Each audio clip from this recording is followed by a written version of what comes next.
বন্ধুরা, আজ আপনাদের জন্য আবার একটি নতুন রেসিপি নিয়ে চলে এসেছি, পাঁপড় আলুর তরকারি। এই রেসিপিটা নিরামিষ দিনে বানিয়ে খাবেন, খুব সুস্বাদু লাগে। এটা কিভাবে বানাবেন এবার দেখুন আপনারা। প্রথমে কড়াইতে তেল দেবেন, তারপরে পাঁপড়গুলো দেবেন। পাঁপড়গুলো একটা একটা করে ভেজে একটা পাত্রের মধ্যে তুলে নেবেন। তারপরে ওই কড়াইতে আবার একটু তেল দিয়ে এবার জিরে আর শুকনো লঙ্কা ফোড়ন দেবেন। তারপরে ওটা একটু ভাজা হলেই ওর মধ্যে ছেড়ে দেবেন আলুগুলো এবার ভাজতে থাকবেন। যখন একটু কালার আসবে তখন একটা চট করে একটা পেস্ট বানিয়ে নেবেন। আদা, টমেটো আর শুকনো লঙ্কার পেস্টটা বানিয়ে নেবেন। তারপরে ওই মশলাটা ওর মধ্যে ঢেলে দেবেন।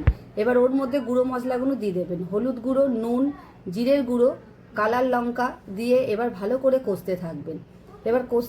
ওটা যতক্ষণ না তেল ছাড়বে ততক্ষণ কষতে থাকবেন। তারপরে যখনই কষা হয়ে আসবে স্বাদ মতো একটু চিনি দিয়ে দেবেন। তারপরে চিনিটা দিয়ে আপনারা কষতে থাকবেন। তারপরে ওর মধ্যে গরম জল দিয়ে দেবেন। গরম জল দিয়ে এবার ফুটতে দেবেন। তারপরে যখনই আলুটা সেদ্ধ হয়ে যাবে ওর মধ্যে পাঁপড়গুলো ছেড়ে দেবেন। পাঁপড়গুলো দিয়ে নাড়াচাড়া করে এবার ফুটতে দেবেন। তারপরে একটু স্বাদ মতো ঘি দিয়ে এবার আপনারা একটা পাত্রে ঢেলে নেবেন। তৈরি হয়ে গেল আপনাদের জন্য এই রেসিপিটি। এইটা নিরামিষ দিনে আপনারা বানিয়ে খেয়ে দেখবেন, খুব সুস্বাদু লাগে। এইটা যদি আপনাদের ভালো লেগে থাকে তাহলে আমাকে সাবস্ক্রাইব, ফলো আর লাইক করতে ভুলবেন না।